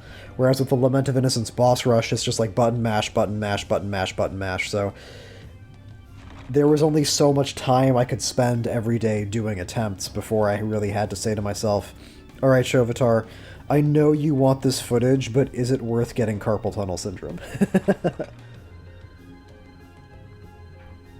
I just kind of had to sit down and be real with myself for a second. But usually if I'm playing games on like an emulator, if I'm like playing on like a keyboard, I don't have that problem. It seems like it's a controller thing. Just because, as I've said multiple times in these PS2 commentaries, and I think even in the N64 ones, I haven't held a controller for a very long time.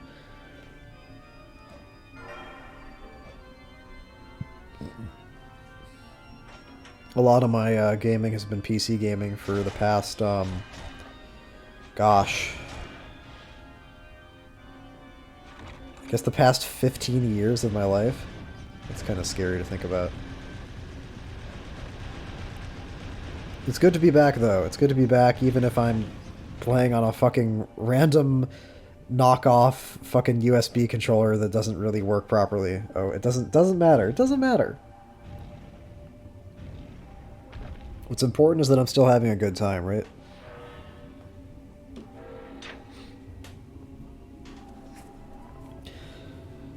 So there's the door that I actually have to open being opened.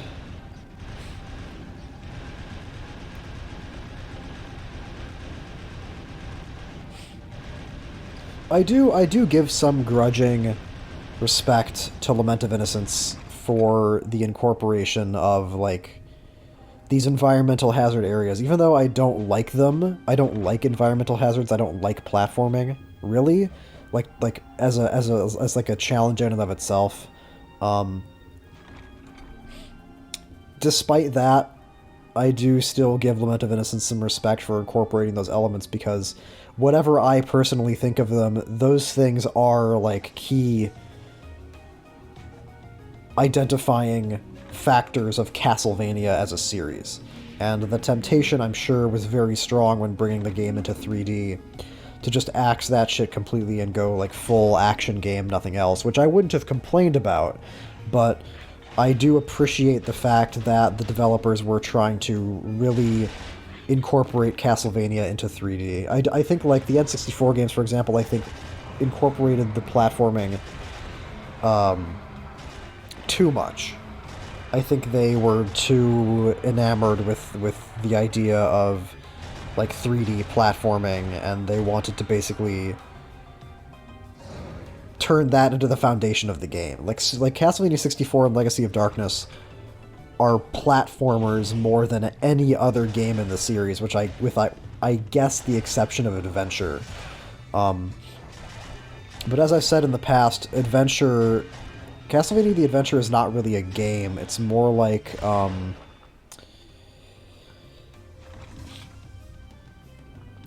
something that like Joe Rogan would make you do on Fear Factor. It's like, for your next challenge, you have to play Castlevania the Adventure. That's kind of what that's like. It's like something you would do on a dare. Like, I dare you to actually sit down and play Castlevania the Adventure. That's what that experience is. So, in terms of actual games, then the N64 games are the most like platformer heavy in the entire Castlevania series.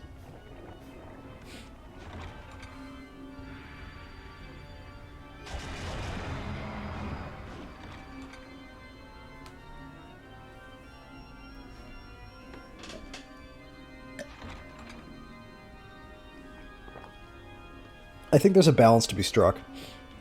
I was just thinking the other day about Rondo of Blood, which is... And I'm just going to talk about this because, I don't know, I don't feel like I have very much to talk about until we get to the Undead Parasite. The House of Sacred Remains is beautiful, but it all looks the same. Although, okay, well, I'll shut my mouth. The basement definitely looks different. I like the fact that it has this whole darker basement section full of cobwebs. It's very nice. It's very, very nice.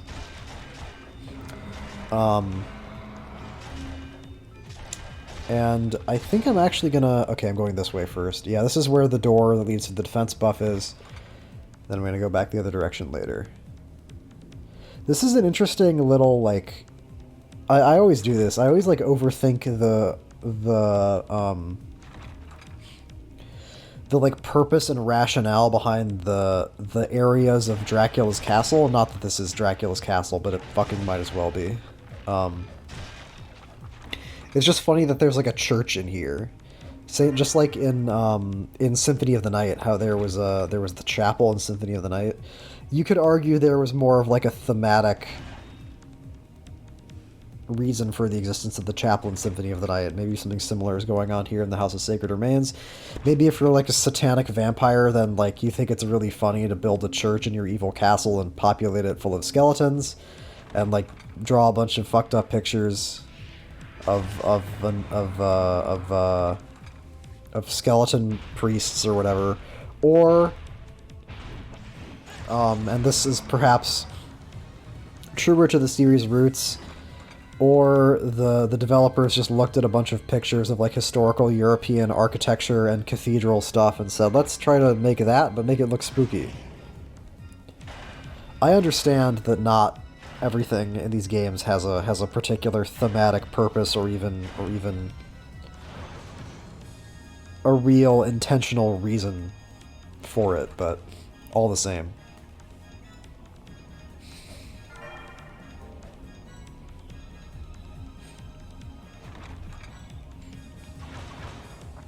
I like looking forward anyway. Yeah, the way that you unlock that door, the two rooms back there have like the goats and the nuns' faces in a certain order, and you replicate those orders to open up the 2 doors that go out of that room. I didn't do the other... I didn't open up the other... because there are 2 doors out of that room. You actually never even saw the other one, because the game just doesn't show it to you. But there's a second door. I didn't bother going through it because there's nothing there for Joe. For Leon, that's where you get the bloody cape. For Joe, there's nothing.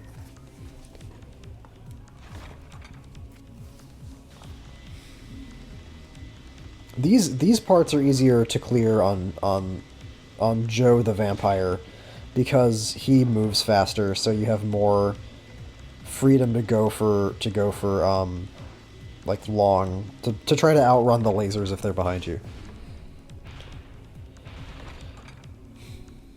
What was I gonna say? Oh yeah, I was gonna say something about Rondo of Blood. I guess I'll just say this before I forget about it. Rondo of Blood is, I think, still my favorite game in the series, but a criticism of it that people often make that I have no real answer to is the fact that there's almost no platforming in Rondo of Blood.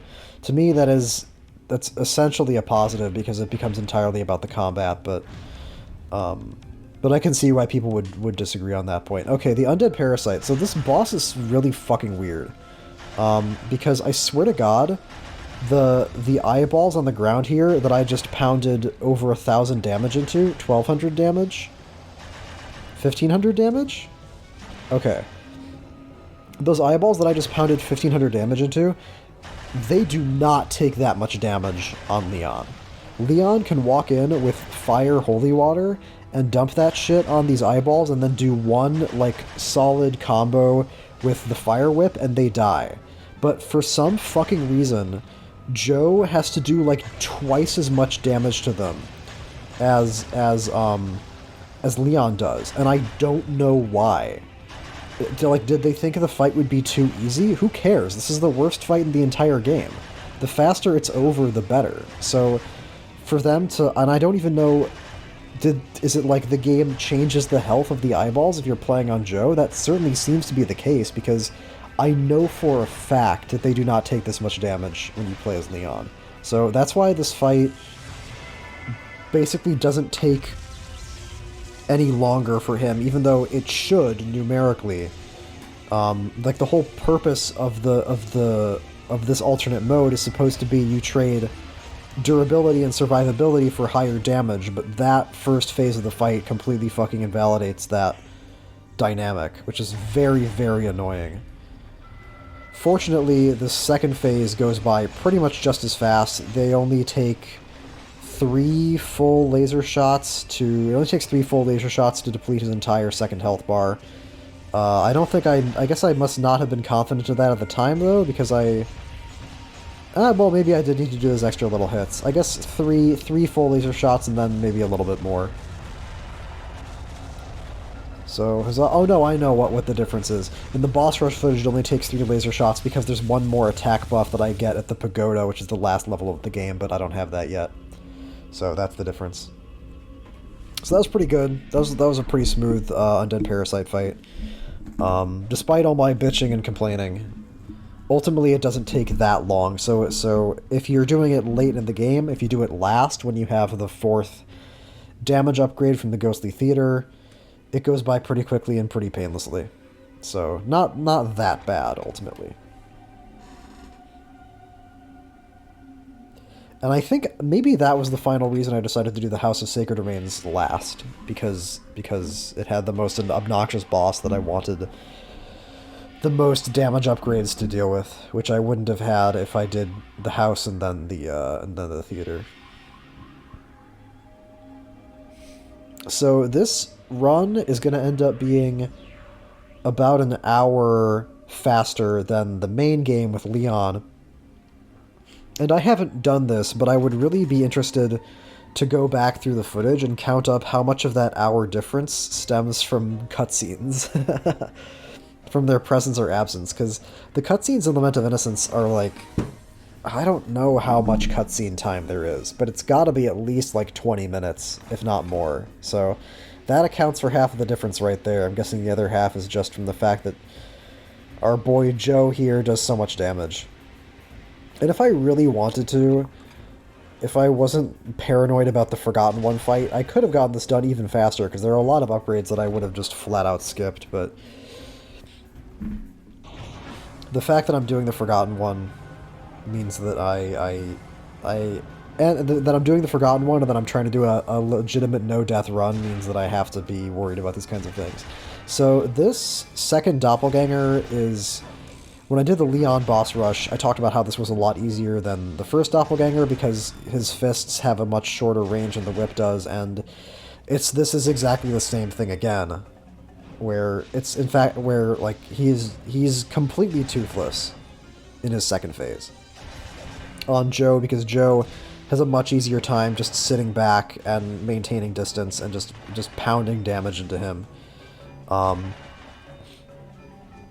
Except for when he jumps off the fucking screen, of course, or for when I stand there like an idiot and get hit by holy water, but generally speaking, this is way easier.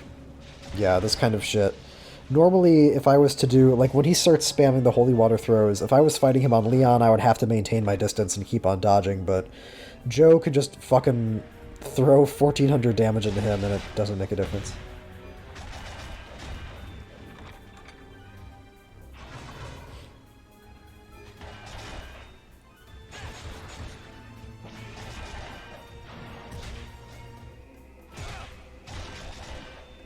Yeah, that's annoying. When enemies end up off camera, that's the most infuriating thing for me.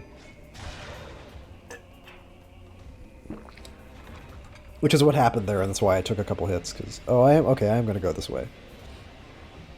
So, normally... So, when I did my Leon footage, I skipped going this way, even though there were some upgrades, so... There must be something in here that's important. It must be like a... Actually, there's probably no upgrades I wouldn't get if they were in here, so...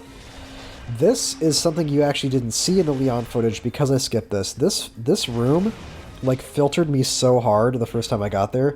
So, that enemy is called the Mirage Skeleton, and the way the Mirage Skeleton works is that there's a bunch of skeletons in the room, but only one of them is a real skeleton, and the other ones are fake. And the way you can tell the difference is by, the real skeleton will have a reflection on the floor, and the fake ones won't. But when I first got to that room, I had no idea about any of that, and I spent, like, I don't even know how much time, way too much time, just killing a bunch, like, hordes and hordes of fake skeletons, because I didn't get what the thing was. I didn't get, like, what the idea was. I thought, oh, Jesus, do I have to kill all of them at the same time or something? It's going to take fucking forever. And then... When I finally killed the right one and they all died, I didn't even, like, know what I did. I didn't even put together what had changed. So, so that was very frustrating. And I think what I'm going to do here is, I believe that over here on the right side, there's another attack buff. So that's why I think I'm going over here first. And then I'm going to do the left side second, which is going to give me the unlock jewel, which will let me go fight the Forgotten One. And because Joe has no inventory, I can't take advantage of memorial tickets or magical tickets or any, like, teleportation items to get back to the start of the castle, which means that I'm going to have to do a lot of running around to go back to the Forgotten One and then back up here again, which sucks, but oh well.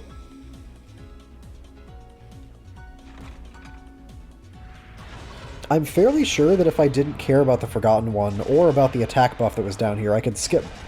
I think you could go, like, right to the throne room when you get to the pagoda on Joe. So, looking at the timestamp of the video file, that alone would have saved me like 25 minutes. But I wouldn't be fighting the Forgotten One, and fighting the Forgotten One is like the fucking highlight of the whole game. So. No reason not to do that. I think in my initial attempts I would try to go past those guys, but they have a bad habit of body blocking you and making it impossible to actually go past them, because they're just so fat they take up the whole hallway, so I figured it was just easier to kill them. And what's nice is that because you're constantly getting MP back from dealing damage, I didn't really feel like I was wasting anything by making that decision. I just felt like I was utilizing a resource efficiently. Yeah, is there anything even in here? Is it an attack buff, or is it it's an attack buff? Okay. I thought I remembered that correctly, but I'm glad I did. Yeah, that's so important. You have to go a little bit out of your way to get it, but that's so worth it. Just because of the way that the game mode is, you can find yourself in damage races way more often. Like, you shouldn't really be playing the boss fights like damage races, but the more damage you do, the faster boss fights are over, and the fewer opportunities you have to fuck up, so that's better. I actually am curious to know what the time would be on a run like this if I didn't fight the Forgotten One. It must cut out, like... It's gotta cut out, like, 30 minutes at least. Because the thing is that, like, Death is a little bit scary, kind of, and then Walter is, like, a complete non-issue in this mode, but the Forgotten One is, like, the really scary part. I think I've driven home that point well enough at this juncture. I think I can stop saying that.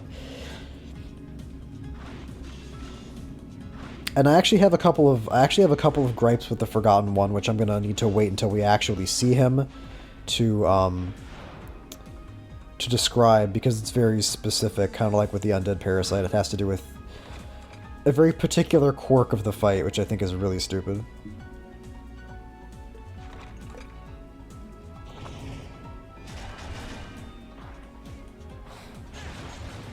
You know what this kind of is reminding me of? It kind of reminds me of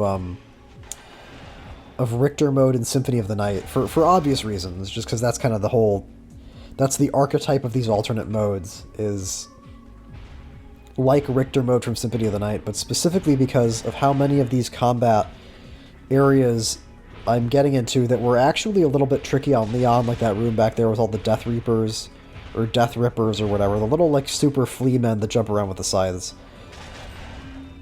Like, those guys are such a pain in the ass to fight on Leon, but with Joe, you can just swap to the fan blades and then use one, like, whirlwind ability and they all just die. Which reminds me of Richter mode, because that was, like, the thing in Symphony of the Night Richter mode, was that Richter had item crashes that would just kill everything in the room immediately. The big difference, though, is that Richter's item crashes would also kill bosses, which is kind of insane to think about, but... Excuse me. That's just how it was. So, let's see how this goes. I hope it goes better than the last one, but I have a very bad feeling that it will... Yep, I knew that was going to happen. I didn't know that was going to happen. That really should have been a ledge grab. I don't want to sound like I don't want to sound like Darkside Phil. I don't want to sound like I'm blaming the game for me fucking up these jumps, but I feel like a lot of these near misses really should be ledge grabs. And they definitely would have been ledge grabs in C64 or Legacy of Darkness. Oh, there's a defense buff over here. Okay, interesting. That's definitely worth going for. If you're already in here doing these fucking dumbass blind jumps, then you might as well. Oh. What was annoying about this, too, was the fact that Joe has these longer and higher jumps meant that I basically had to relearn all these sections, because I learned it one way on Leon, where I know, like, okay, I gotta do one jump here, and then another jump to redirect myself like this, or like I can do one jump to make this platform. With Joe, it'd be a situation where, like, if I only do one jump, then I overshoot it, so I would have to do, like, one jump in one direction, then a second jump to reorient myself in a second direction. I basically had to learn it, like, twice, which was annoying. Here, I think I can just jump off and go back to the start, can't I? Maybe not. Some of them work like that. Yes, okay. I could, yeah. I will say this, it was very, very nice of the Lament of Innocence devs to not punish you at all for fucking that shit up, so as annoying as that room is, you know, at least they didn't, like... At least you don't die doing that, and at least you don't, like, take any damage or anything. It just takes up some time and makes you look like a dumbass for fucking up the jumps.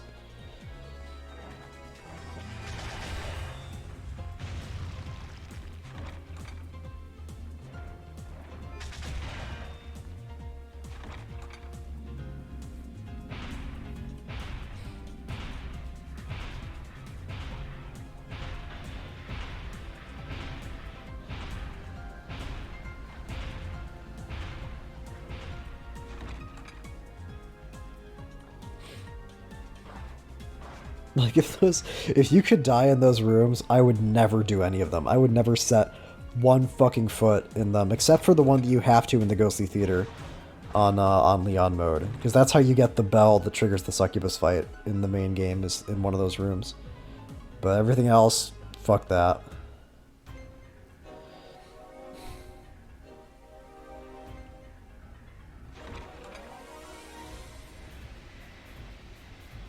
And this is one of those things about, like... This is why weighing risk and reward is important in video games, because you don't want...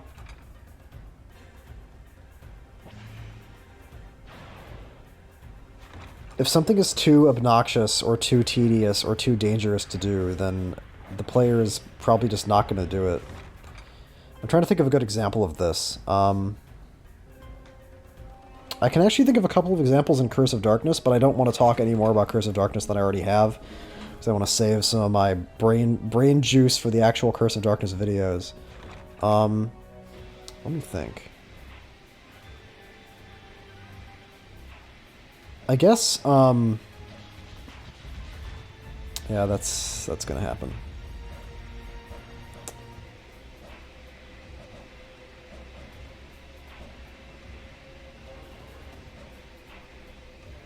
I guess something like maybe like the battle arena in...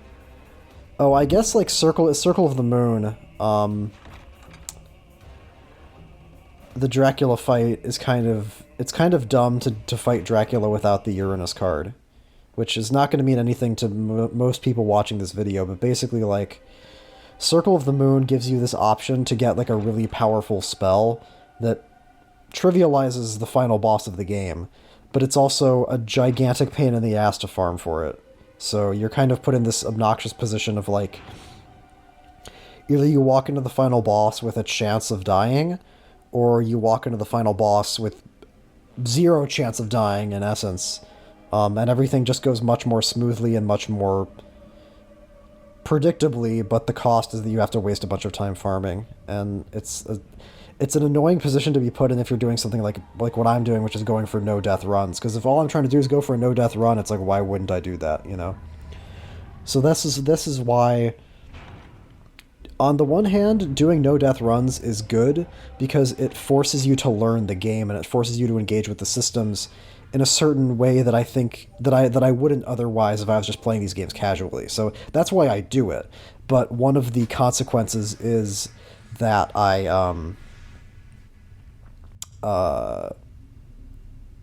I also end up putting myself in these, like, shitty situations, in these shitty positions, where it's like... I basically, because I'm going for this one goal, I end up incentivizing myself to do things that are less risky but more boring. So to a certain extent, some of the complaints that I make about these games in that context are not necessarily the game's fault, but all the same, that's the experience that I have. I guess Dawn of Sorrow is a dumpster fire no matter what. Sorry to anybody out there who loves Dawn of Sorrow, I really do not. So we're coming up on the Forgotten One, and the Forgotten One... I would say Phase 3 is fine, Phase 2 has one particular problem, and Phase 1 is really annoying, because on Leon, so the conceit behind Phase 1 is this. You have to hit his big bundle of organs here in the middle of his body, but while you're doing that, he's summoning blood pools, and he's spawning these maggots that'll come and hit you. And you really don't want to get hit by the maggots on Leon, because they'll curse you. You don't want to get hit by the maggots in general on Joe, just because, like, you really want to be careful not to take damage on this fight, because this is a long fight, lots of shit can go wrong, you can end up taking a lot of damage and you don't expect to. It's important to not get hit by them. And of course, if I'm trying to no damage this fight, as I was doing in my boss rush footage, then that's the whole fucking point of the encounter, and I really don't want to take damage. Leon has tools in the form of his sub-weapon spells that can basically clear out the entire relevant area of maggots just without even thinking about it. The Spiral Axe spell just like shoots out axes all around you, it hits the maggots, it kills them all. You might think that Joe's special Whirlwind spell, the one that, like, if I were to use a super attack right now while I have the swords in this, like, AoE mode, would kill them all. It does not. It goes right over them, and it doesn't hit them. If they're in the process of jumping, then the big Whirlwind spell will hit them. Otherwise, it's like it's not even happening. But for some fucking reason, the laser beam, which makes no visible contact with the ground, clears them out. So the situation that you're put in Phase 1 is where you can't... And the thing is that you have to be careful about revving up a laser attack because maggots can like spawn in behind you and then queue up a jump and then hit you like right as the laser finishes. Now that's a very low percentage chance of happening, but it can happen. And if you don't have the MP to use the laser, or you don't want to use your MP, which I'm going to talk about, which has to do with Phase 2, then instead of just like backing off and using a laser to kill everything, you have to spend the time to slowly run around and clear these things out manually with your like sword AoE attacks. So, or rather I should say with your like basic attacks. So it's much more like how the fight was actually designed to be played than it is on Leon, where on Leon I just pretty much jump and then button mash and then hit Spiral Axe whenever I think there's any maggots nearby. But as a consequence, it's much more frustrating to actually play, and it has a much larger chance of things actually going wrong.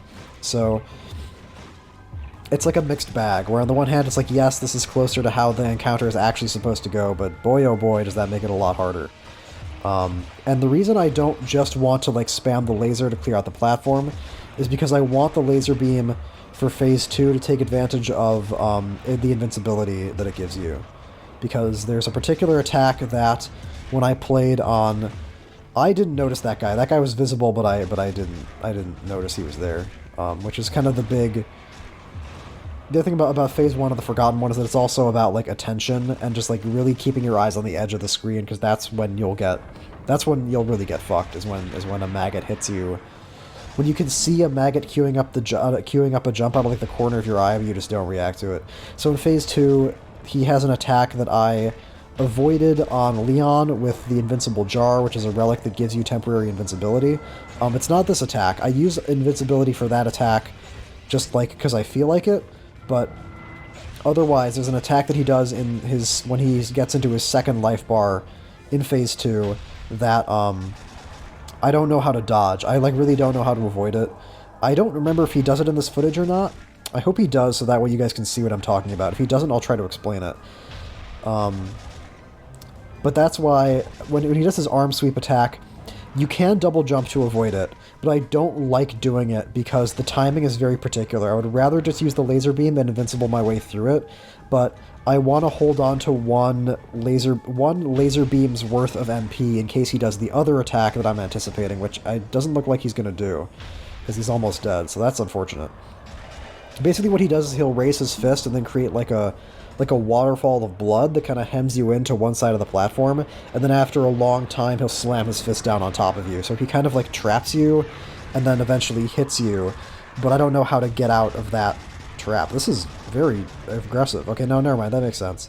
So Phase 3 is going to play pretty similarly on Joe as it did on Leon, except for the fact that it's going to go a lot faster because the long-range sword attack lets you hit him from behind this perfect cover.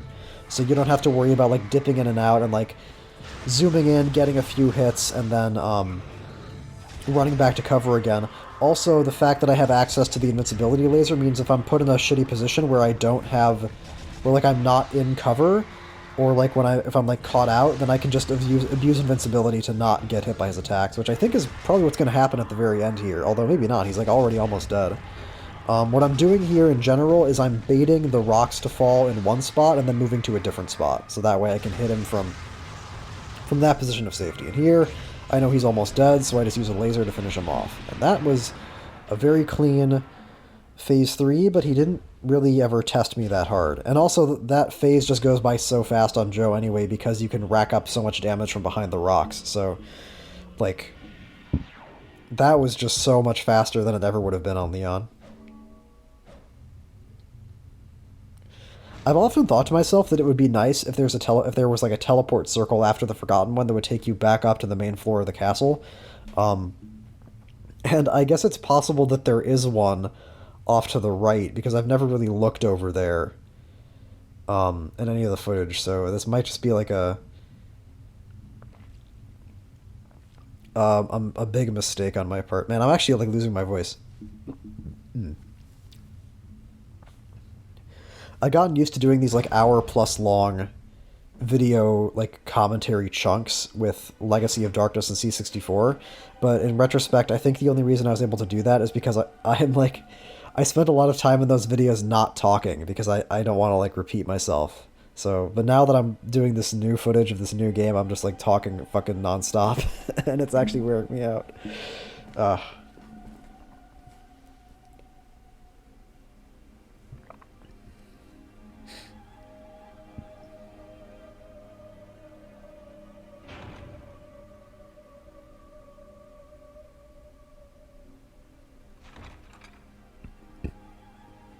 Like with the Forgotten One especially, there's just like so much to cover. There's so much going on. I could do like I did a video once about the Maxime fight in Harmony of Dissonance. I feel like I could do a whole fucking video about the Forgotten One. Although I still don't feel like I understand it perfectly, because there's an attack. Because that phase 2... Oh my god. Excuse me.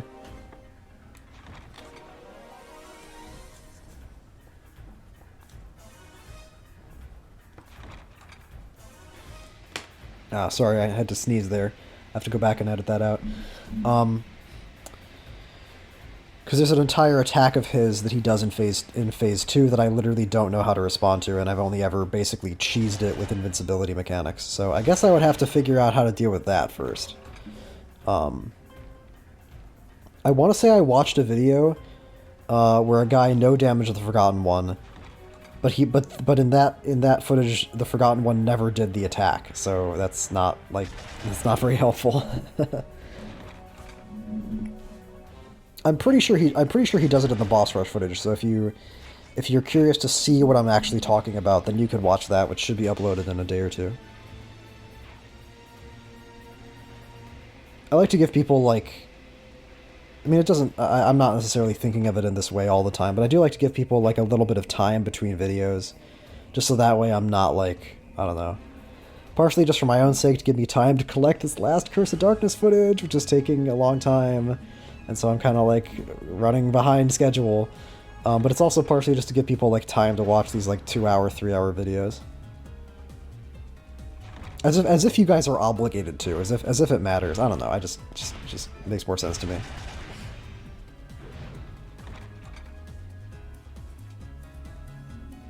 And I think I'm gonna go right to the okay, yeah. So what's absolutely shocking to me is that there's 5 minutes left in this video, and I'm only just now getting to the final bosses. So that says to me that Walter is going to die fast as fuck, and I guess Death is going to also, which is consistent with my memory. And plus, like, no cutscenes, obviously, is helpful. But this creates a little bit of what they call ludonarrative dissonance in academia. In that when you fight Joe in the main game, he says that he was no match for Walter's power, but I am fucking shitting all over this guy. Just like non-stop. So this is not consistent with what I was told in the main game. You can... Okay, good.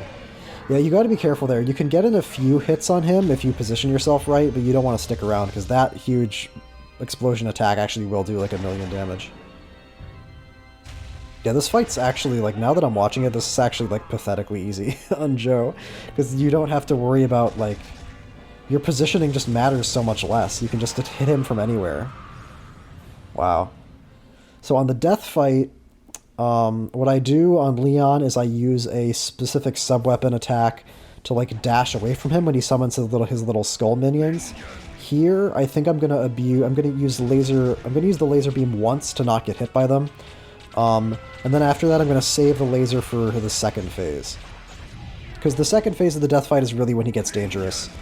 He does his most dangerous attack, a thing called Deadly Tempest, which on Leon requires some, like, specifically timed double jumps to avoid. And because the timing and the distance and, like, the height on Joe's double jumps is different than Leon's, I'm not 100% confident with, like, replicating that same strategy for Deadly Tempest on Joe, because I know the timings are going to be different. So my strategy instead is to just sit at as much MP as I can, and then as soon as he uses Deadly Tempest, just use the laser to not get hit by it. And that was extremely close. I feel like I started up that animation and became invincible like 1 millisecond before the laser actually hit. So, or like 1 millisecond before the... There again, that was fucking close. That was actually really scary, but it worked out. It killed him faster. And here's the cutscene you get as the reward.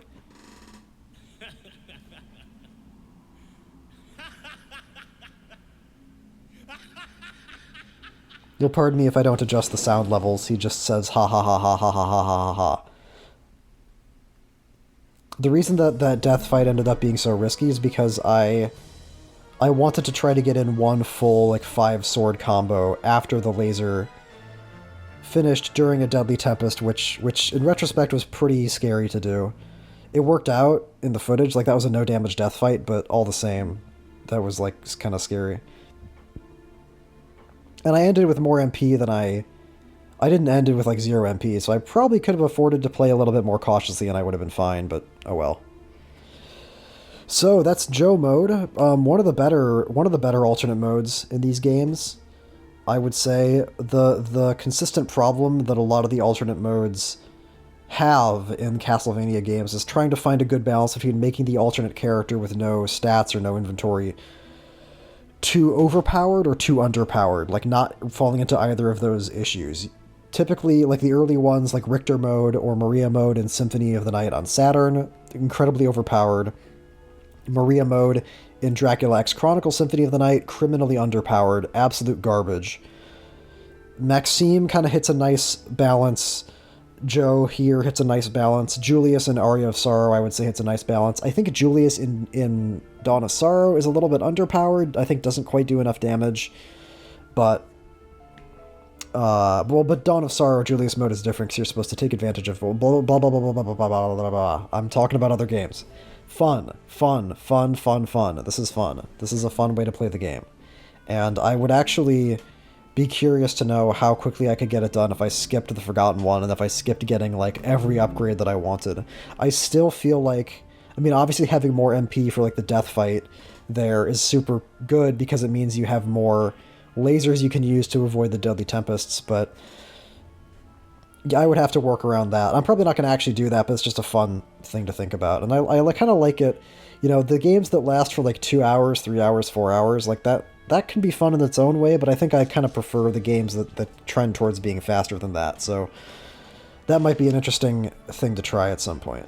I would say definitely worth doing if you happen to have this game, if you want to play this game, if you've never tried this alternate mode.